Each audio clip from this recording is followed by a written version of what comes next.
નમસ્કાર મિત્રો, ગુજરાત પોકેટ ચેનલમાં તમારું સ્વાગત છે। દેશ, દુનિયા અને ગુજરાતના તાજા, મોટા અને સૌથી મહત્વના સમાચાર જાણીએ તે પહેલા ચેનલમાં નવા હોય તો ચેનલને જરૂરથી સબસ્ક્રાઇબ કરી લેજો, જેથી તમને આવા સમાચારની અપડેટ મળતી રહે।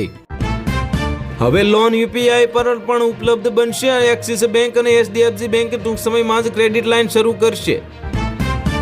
અમદાવાદમાં થયેલ ઇસ્કોન બ્રિજ પર ભયાનક અકસ્માતને લઈને સુપ્રીમ કોર્ટના આદેશ પછી તથ્ય પટેલ આજે સાંજે થશે ચાર્જ ફ્રેમ।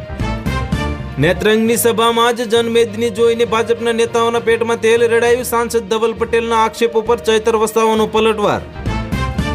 દ્વારકાના નાગેશ્વર જ્યોતિર્લિંગ મંદિરમાં 300 કરોડથી વધુના ભ્રષ્ટાચારનો આક્ષેપ લગાવે, સીબીઆઈની તપાસની કરાઈ માંગ। નવેમ્બરના રોજ ભગવાન શ્રી રામના જન્મસ્થળ અયોધ્યામાં આજ રામ મંદિરની ધ્વજારોહણ સમારોહમાં 80 ચાર્ટર ફ્લાઇટ ઉતરશે। સીએમ યોગી આજે વ્યવસ્થાની સમીક્ષા કરશે।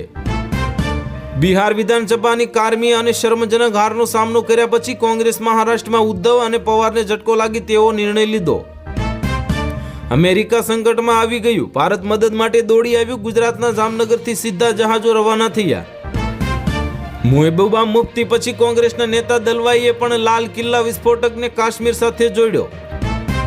રશિયા પાસેથી તેલ, અમેરિકા પાસેથી ગેસ અને ભારત એક કાંકરે બે પક્ષીઓ મારે છે। જયશંકર મોસ્કોમાં એજન્ડા નક્કી કરશે।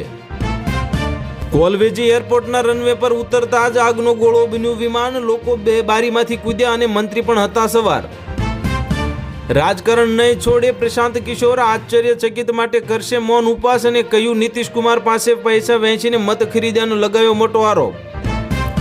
અમદાવાદમાં નશીલી દવાઓના ગેરકાયદેસર વેચાણ પર તવાઈ, પોલીસની મેગા ડ્રાઈવ કરવામાં આવી ચાલુ। જાપાન અને ચીન વચ્ચે તણાવ વધ્યો, તાઇવાન મુદ્દે જાપાનીઝ પ્રધાનમંત્રીના નિવેદન બાદ બંને દેશો આવી ગયા સામસામે। આંધ્રપ્રદેશના કુખ્યાત નક્સલી કમાન્ડર હિડવાનું ઢીમ ઢાળી દેવાયો, પત્નીનું પણ એન્કાઉન્ટર, અનેક હુમલામાં હતો સામેલ। બિહારમાં મુખ્યમંત્રી નહીં, સ્પીકર પદ માટે ભાજપ અને જેડીયુ વચ્ચે ખેંચતાણ થઈ, હવે દિલ્હીથી લેવાશે અંતિમ નિર્ણય। ગુજરાતમાં ઠંડીનો ચમકારો આવ્યો, નલિયા અને દાહોદ 10.8 ડિગ્રી સાથે ઠૂઠવાયા, 8 શહેરોમાં પારો 15 ડિગ્રીથી નીચે ગયો। દરેક ઈવીએમમાં પહેલેથી જ 25,000 વોટ હતા। આરજેડી નેતાના ગંભીર આરોપથી બિહારનું રાજકારણ ગરમાઈ ગયું।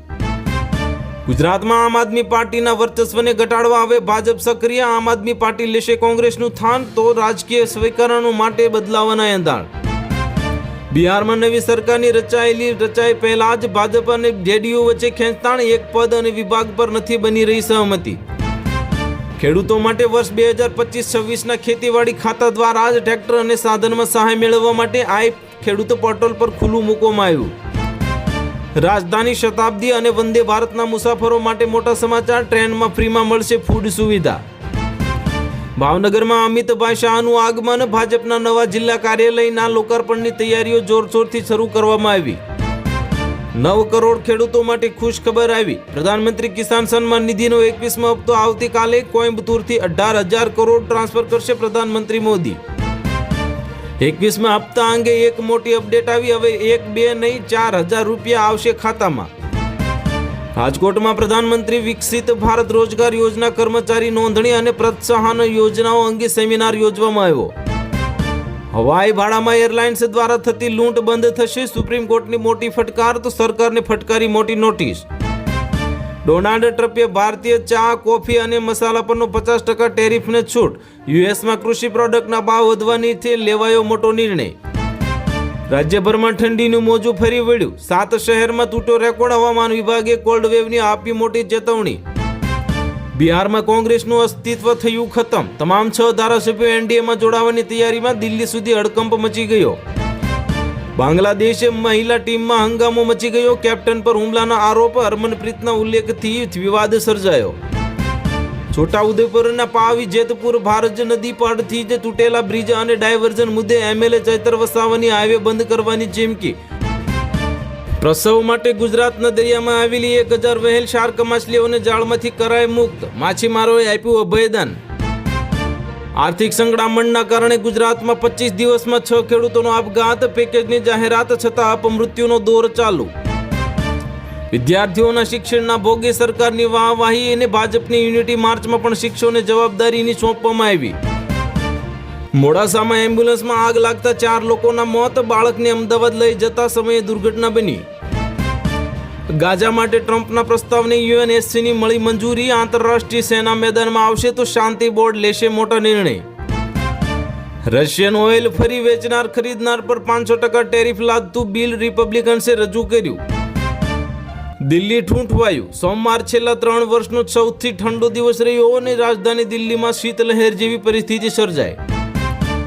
સાઉદીમાં બસ દુર્ઘટનામાં 45 ભારતીયોને બળીને ખાક થયા. મૃતકોમાં 20 મહિલા, 11 બાળકો અને સાઉદીના 2 લોકોનો સમાવેશ. ભારતની અમેરિકા સાથે ઐતિહાસિક ડીલ. વાર્ષિક 10% એલપીજી ખરીદવા માટે કર્યા મોટા કરાર.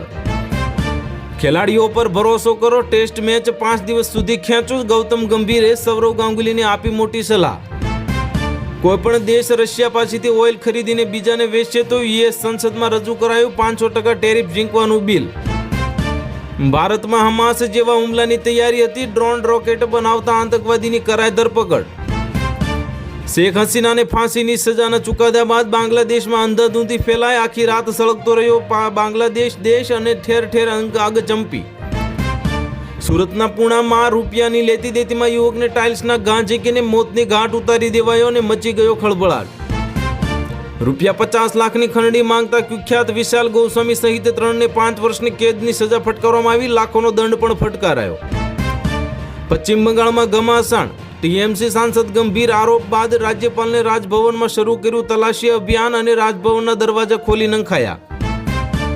એક ખેડૂતના દીકરાએ શેર બજારમાં ઇતિહાસ રચ્યો. બ્લેકબસ્ટર લિસ્ટિંગ પછી થોડા દિવસોમાં અબજોપતિ બની ગયો. શેખ હસીનાને સંભળાવાય ફાંસીની સજા તો પરિણામે બાંગ્લાદેશમાં અંધાધૂંધી ફેલાય. આખી રાત ભડકે બળ્યો આખો દેશ. નીતિશ કુમાર મજબૂરી છે કે જરૂરિયાત. બિહાર સરકાર બનાવવા ભાજપ પાસે બચ્યા છે માત્ર 4 વિકલ્પો. ડોનાલ્ડ ટ્રમ્પની નીતિ ભારે પડી. વિઝાની સખ્તાઈને કારણે અમેરિકામાં વિદેશી વિદ્યાર્થીઓના પ્રવેશમાં થયો મોટો ઘટાડો. મોડાસામાં ચાલુ એમ્બ્યુલન્સ આગનગોળો બની ગઈ અને બાળક, નર્સ, ડોક્ટર સહિત 4 જીવતા ભડથું થયા. પંથકમાં અરેરાટી મચી ગઈ.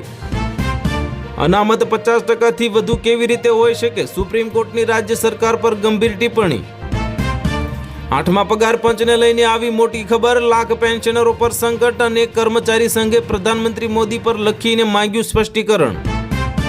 કેન્દ્રીય ગૃહમંત્રી અમિત શાહ આવશે ગુજરાત. ખેડૂતોને નુકસાન અંગે કૃષિ મંત્રીનું મોટું નિવેદન. ગુજરાતના ખેડૂતો માટે માઠા સમાચાર આવ્યા. ખેડૂતો વરસાદી આફત માટે તૈયાર રહે. આંબાલાલ પટેલની મોટી આગાહી આવી સામે. ઈરાન દેશે ભારતને આપ્યો મોટો ઝટકો. ખત્મ કરી ફ્રી વિઝા એન્ટ્રી. સરકારે જાહેર કરી એડવાઇઝરી.